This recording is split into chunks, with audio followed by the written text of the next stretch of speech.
प्रियाय लंबोदराय सकलाय जगद्विताय नारायणाय स्तुतिविभूषिताय गौरीसुताय गणनाथ नमो नमस्ते। या कुन्देन्दुसाराय धवला या शुभ्रवस्त्रावृता या वीणावरदण्डमण्डितकरा या श्वेतपद्मासना या ब्रह्माच्युत शंकर प्रभृतिभिः देवै सदा वन्दिता। सा मां पातु सरस्वती भगवती निशेषदाढ्यापहा। गुरुर्ब्रह्मा गुरुर्विष्णु गुरुर्देवो महेश्वर गुरुः साक्षात् परब्रह्म तस्मै श्री गुरवे नमः। मामिरङ्गे तव पादपङ्कजं सुरासुरैर्वन्दितदिव्यरूपं मुक्तिं च मुक्तिं च ददासि नित्यं भावानुसारेण सदा भावानुसारेण सदा नागेन्द्राय त्रिलोचनाय भस्माङ्गरागाय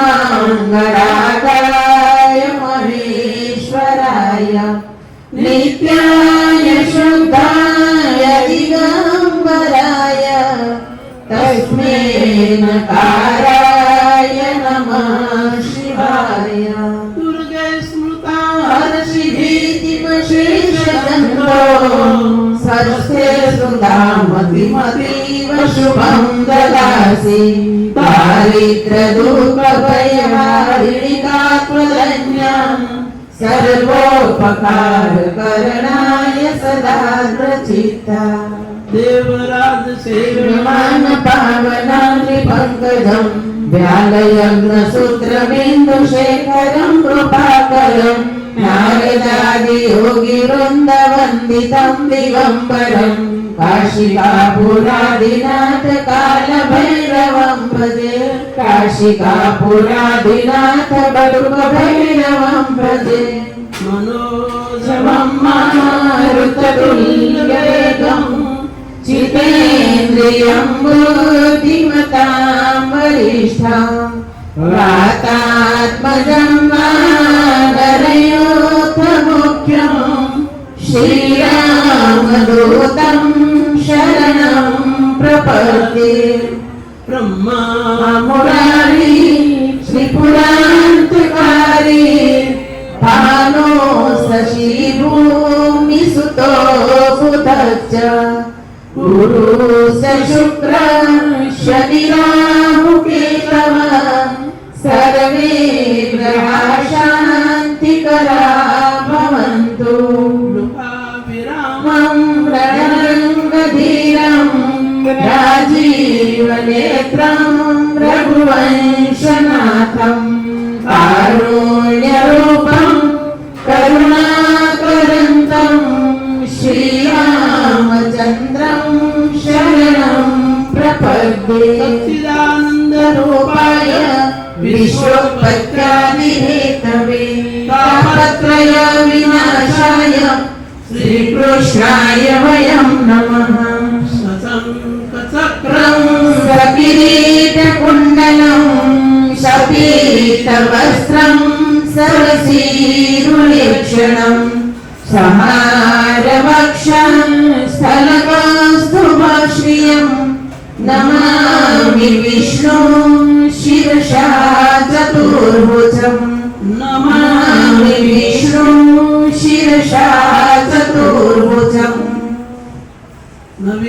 जीमूत समान वर्ण रत्नो रसत कुंडल शोभिकर्णं महाकिरीटाग्रमयूर वर्णं श्रीराधिका कृष्णं अहं नमामि श्रीराधिका कृष्णं अहं नमामि कस्तूरी तिलकं ललाटपटले वक्षस्थले च कौस्तुभं नासाग्रे वरमौक्तिकं करतले वेणुकरे कङ्कणं सर्वाङ्गे हरिचन्दनं सुललितं कण्ठे च मुक्तावली गोपश्रीपरिवेष्टितो विजयते गोपालचूडामणि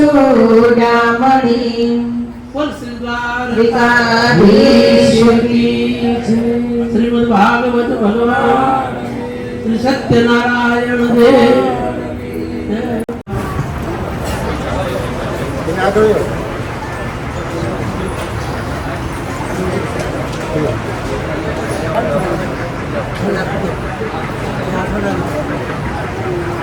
द्वारका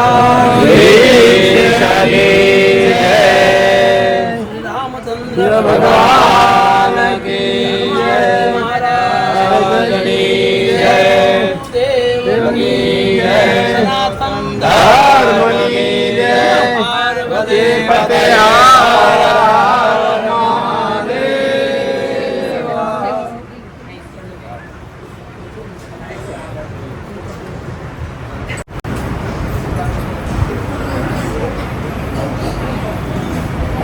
पूज्य दातास्पुरणी सीताराम बापू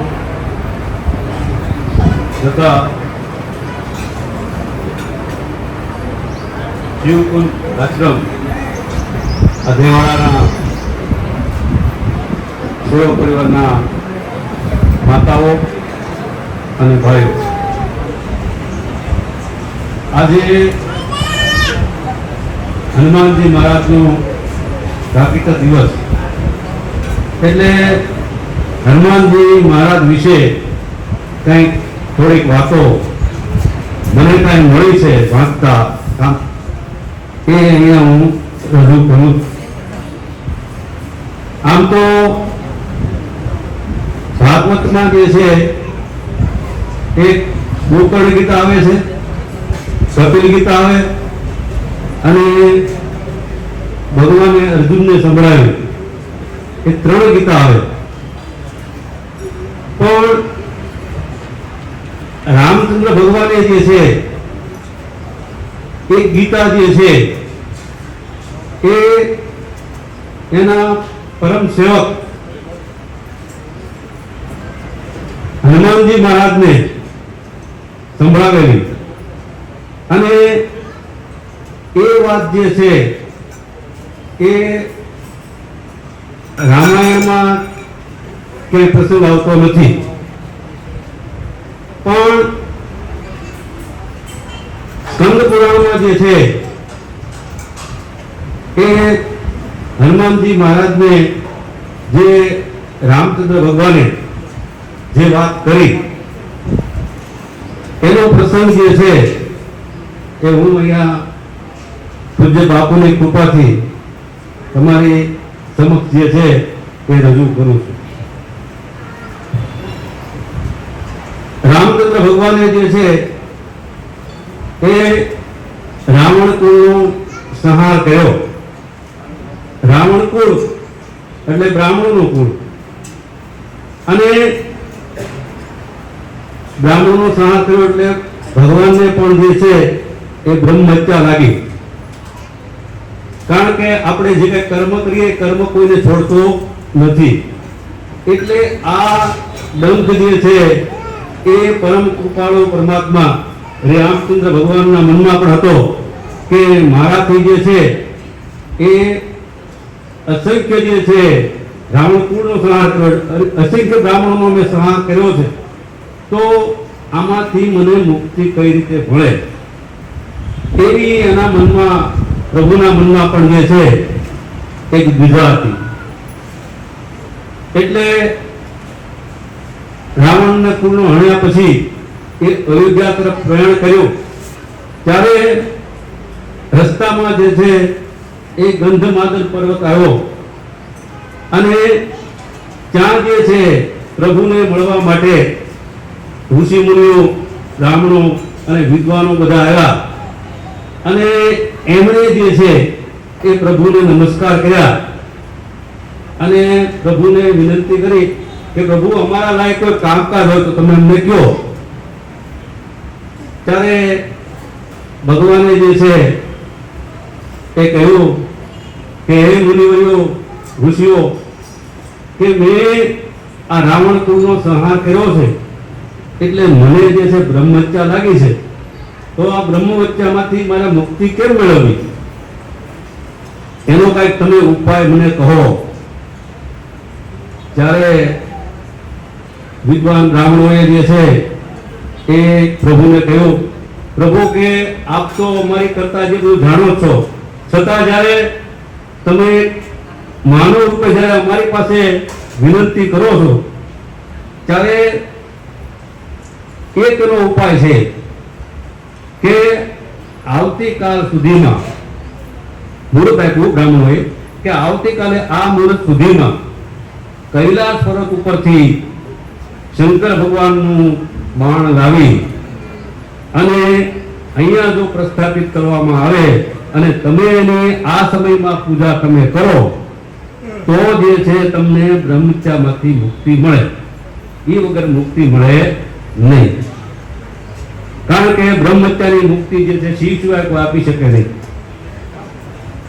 એટલે ભગવાને જે છે પોતાના સેવક સમુદાય તરફ દ્રષ્ટિપાત કર્યો તો સામે હનુમાનજી મહારાજ બેઠા હતા. એટલે હનુમાનજી મહારાજ સમજી ગયા કે પ્રભુએ મને આદેશ કર્યો છે, એટલે પ્રભુને નમસ્કાર કરી અને હનુમાનજી મહારાજ જે છે એ કૈલાસમાં જે છે એ શંકર ભગવાનનું બાણ લેવા માટે રવાના થઈ ગયા. હવે આ સમય તો જે છે પસાર થતો જાય છે. હનુમાનજી મહારાજ કૈલાસમાં પહોંચી ગયા અને ત્યાંથી બાણ લઈને પરત પણ ફરી ગયા, પણ બીજો દિવસ થઈ ગયો. હવે હનુમાનજી મહારાજ આવ્યા નથી અને મુહૂર્ત જે છે એ વીતતું જાય છે. હવે ઈ મુહૂર્તમાં જો બાણની કે શિવલિંગની સ્થાપના ન થાય અને પૂજન ન થાય તો કાંઈ હેતુ સરે નહીં. એટલે એ વખતે ભગવાને જે છે એ સીતાજી સામે જોયું તો સીતાજી તો માં જગદંબા સ્વરૂપ એ સમજી ગયા. એટલે એને પોતે વેળુનું શિવલિંગ કરી નાખ્યું અને વેળુનું શિવલિંગ કર્યું એટલે બ્રાહ્મણો જે છે મુનિઓ બધા તૈયાર થઈ ગયા અને એ જે વખતે જે છે એ પૂજન વિધિ શરૂ કરી અને શંકર ભગવાનની જે છે એ સ્તુતિ મીંડા કરવા પૂજન શરૂ થઈ ગયું અને એ કાર્યક્રમ પૂર્ણ થયો ત્યાં હનુમાનજી મહારાજ જે છે એ બાણ લઈને આવ્યા. આવીને જોયું તો કાર્યક્રમ તો પૂરો થઈ ગયો. હનુમાનજી મહારાજ કહ્યું કે મારી મહેનત બધી વ્યર્થ ગઈ. પ્રભુએ મને જે કામ સોંપ્યું હતું એ હું સમયસર કામ કરી શક્યો નહીં. એટલે હનુમાનજી મહારાજની આંખમાં જે છે એ દડ દડ દડ દડ આંસુ મીંડા પડવા. પ્રભુ સમજી ગયા કે હનુમાનજી મહારાજને દુઃખ થયું છે. હવે આનું દુઃખ જે છે એ મારે કંઈક મટાડવું તો જોઈશે. એટલે પ્રભુ જે છે એ હનુમાનજી મહારાજ પાસે બાણ જે લેવાતા ને એ બાણ જે છે એ એક બાજુ મૂકીને હનુમાનજીને માથે હાથ ફેરવી અને કહેવા લાગ્યા. શું કહેવા લાગ્યા? એ વાત જે છે એ મેં મારી રીતે જે છે એ બનાવી છે એ તમને હું સંભળાવું છું. હનુમંત સાંભળો મારી વાતજી, કે સાંભળો મારી વાત, એમ કે છે રઘુનાથ. હનુમંત સાંભળો મારી વાતજી, કે કર્મે જીવ જન્મ ધરે ને કર્મે મુક્તિ થાય જી.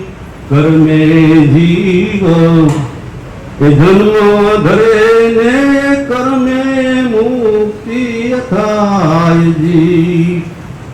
કે આવન જાવન કરે આત્મા, આવન જાવન કરે આત્મા, કોઈ ન તેની સાથ. હનુમંત સાંભળો મારી વાતજી. પેલો બુદ્ધિ આપ્યો કે હનુમાન, કે આ જે જીવો જે છે એને કર્મ પ્રમાણે જન્મ ધરે છે, અને એના કર્મ પૂરા થાય એટલે મૃત્યુ પામે, અને એ મૃત્યુ પામે. ભગવાને પણ કીધું કે આત્મા અમર છે, આત્મા કોઈની સાથે જતો નથી. એ વાત રામચંદ્ર ભગવાને પણ અહીંયા હનુમાનજીને કરી કે આત્મા સાથે કોઈ જતું નથી. પછી આગળ બીજી વાત કરી એને કે જન્મ ધરીને બાળક યુવાન ને અંતે બુઢોય થાય જી. જન્મ ધરીને બાળ યુવાન ને અંતે બુઢોય થાય જી. નામ ધર્યું એનો નાશ થશે, નામ ધર્યું એનો નાશ થશે, આત્મા બદલે માટ. હનુમંત સુનો મારી વાતજી. કે ભગવાને કીધું હનુમાનજીને કે જેનું નામ ધર્યું છે એનો નાશ તો થવાનો છે. જે જન્મે જાય, આત્મા જે છે એક ખોળિયામાંથી બીજા ખોળિયામાં જન્મ લે છે. એટલે તમે જે છે બહુ જે છે ભગવાનને માથે કીધું હનુમાનજીને થોડીક કાંક થયું કે ભગવાન જે છે એક નાનક આ ઉપદેશ આપે છે. એટલે ભગવાને જે છે આગળ પછી જે છે કીધું કે મારું કર્મ એ તમારું ગણીને ટાળો મનની ભ્રાંતજી. મારું કર્મ એ તમારું ગણીને ટાળો મનની ભ્રાંતજી.